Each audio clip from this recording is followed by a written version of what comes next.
Now let me give you an example so that we will be clear about this concept. Now let us assume that we have an integer array. So let's say we have an array A of size n equal to, let's say, 10. That means I am saying that, or let's say it is 5. Okay, so I am saying then that array contains only 5 elements, or the size of the array is 5, and the data type of this array is integer. So it is int array. So we declare like this: int a, and within square bracket we have declared 5. So when I say 5, that means definitely n is 5. Now how does memory is used, or how this array will be implemented in the memory? Let's see. Now say this is the array 1, 2, 3 and 4, 5. Name of the first element is A1, second element is A2, third element is A3, fourth element is A4, and fifth element is A5. Each of these memory location must have their own address. And we know that when we create such an array, other than these 5 cells, a separate memory location is also reserved, whose name is simply A. And this memory location holds the address of the first element, or we call it address of the base element. So we say base address. Now let us assume that the base address is 2346. Okay, I just randomly picked this value 2346. It could be a different value, but for this example I have taken it is 2346. So definitely it is 2346 base address. Now since I am saying that array contains only integer data, because this is of integer type, so here w is equals to 2 byte, because it is of integer data type. Now if it will be a float data type, then w definitely would be 4 byte. Now tell me, if the base address is 2346, what should be the address of the next memory location, or address of the next element? From the formula we know it is b plus w. So b means 2346, it will be 2348, because size of this location is 2 byte. So it is 2346 address. So 2346 plus 2, the next address will be 2348. Address of third element will be 2350. Next element 2352. Next element 2354. Now if the size of the array is more, then it will be continue. Okay, now this array contains address of the first element. This is name of the array. So this is the separate location. This is not the part of this array, rather this is a random location, and we call it a pointer.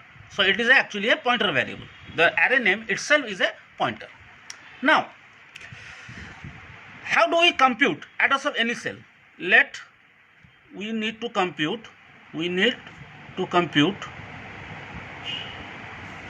address of A4. So we can apply the formula. What was our formula? We know that address of AI is equals to BA plus I minus 1 into W. In this example, our value of I is equals to 4. Base address is equals to 2346, and W means word size is equal to 2 byte. So if we put these values in this formula, what is the address of A4 is equals to how much? 2346 plus I minus 1 means 4 minus 1 into W means 2. Okay, so that is, so what will be the answer? Tell me.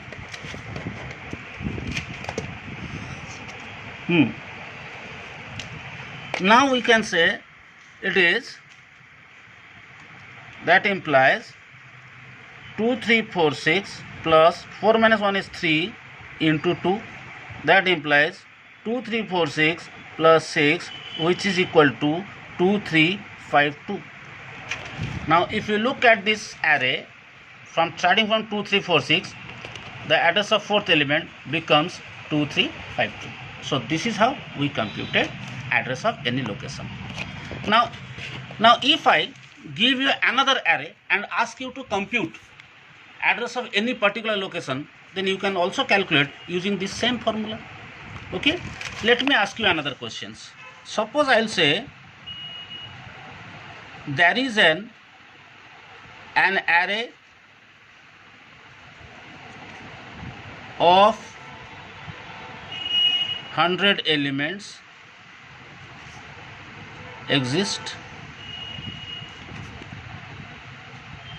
with floating data type, float data type.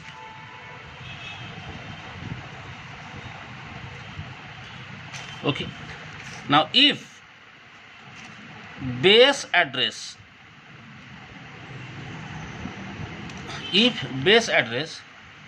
is 3642,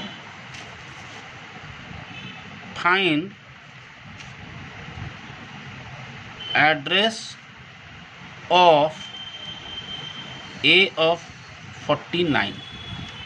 That means let us calculate the address of 49th element. So how do you compute? Now given here that floating point array. Okay, so that means we have an array of float A 100. So this is our array. So we need to compute address of A 49. Now here I equal to 49, W equal to 4 byte, since given it is float data type. Now base address BA is given 3642, given as 3642. So now we can compute address of A49 by the formula 3642 plus 49 minus 1 into 4. So definitely it will be 3642 plus 48 into 4. So 3642 plus 40 into 4 is 192. Now when I add this value, it will be 4, 9 plus 4, 13, 3, 6 plus 1 plus 8 and 3, 3834. This is our answer. That is address of A49. Is that clear? So I think now we got an idea about how to compute address of any given element of an array if we know the base address. And this is how a normal array is represented in the memory. In our next video, we will be discussing about various operations like insertion, deletions, etc. in an array, and we will see their algorithms. Thank you.